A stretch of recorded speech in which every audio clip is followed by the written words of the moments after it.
काले दरवाजे के पार ये सर्दियों की एक धुंध भरी शाम थी जब अमीर अपने तीन दोस्तों के साथ लाहौर से बाहर एक पुराने सुनसान इलाके में वाकई एक वीरान बंगले की तरफ रवाना हुआ।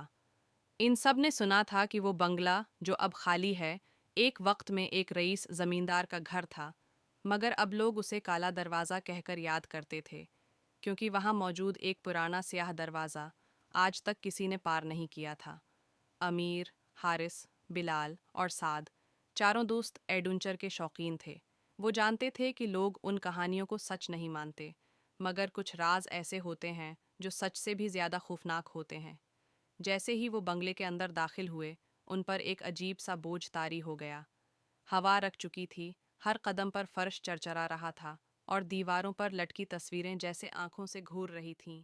बीच बंगले में एक बड़ा हाल था। इसके आखिरी सरे पर एक दरवाज़ा था, काला, मोटा और लोहे की कीलों से जड़ा हुआ। हारिस ने कहा, यही है वो दरवाज़ा। कोई अंदर नहीं गया, कहते हैं जो गया वापस नहीं आया। बिलाल ने हंसते हुए कहा, डरपोकों के लिए कहानी है ये। आओ देखते हैं क्या है उसके पीछे। जब वो दरवाजे के करीब पहुंचे, अचानक चिराग बुझने लगे। हाल में ठंड बढ़ गई। अमीर ने दरवाजे का कुंडा खोला। एक सर्द लहर उनके जिस्म में दौड़ गई। अंदर घुप अंधेरा था। वो सब दरवाजे के पार दाखिल हो गए। ये कमरा बंगले के बाकी हिस्सों से बिल्कुल मुख्तलिफ था। दीवारें सियाह थीं, फर्श पर पुराने खून के धब्बे और दर्जनों मोमबत्तियां जली हुई थीं, जैसे कोई किसी का इंतजार कर रहा हो। अचानक दरवाज़ा जोर से बंद हो गया। सब चौंक उठे। ये किसी ने बंद किया है, साद चीखा, मगर कोई नहीं था। कमरे के बीचों बीच एक आईना लगा हुआ था, मगर वो आम आईना नहीं था। जब अमीर ने उसमें देखा तो उसे अपना अक्स नज़र नहीं आया, बल्कि उसे एक लड़की नज़र आई। सफ़ेद लिबास, बिखरे बाल और खाली आंखें।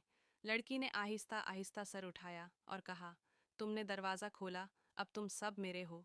अमीर पीछे हटा, मगर ज़मीन पर उसके कदम जम गए।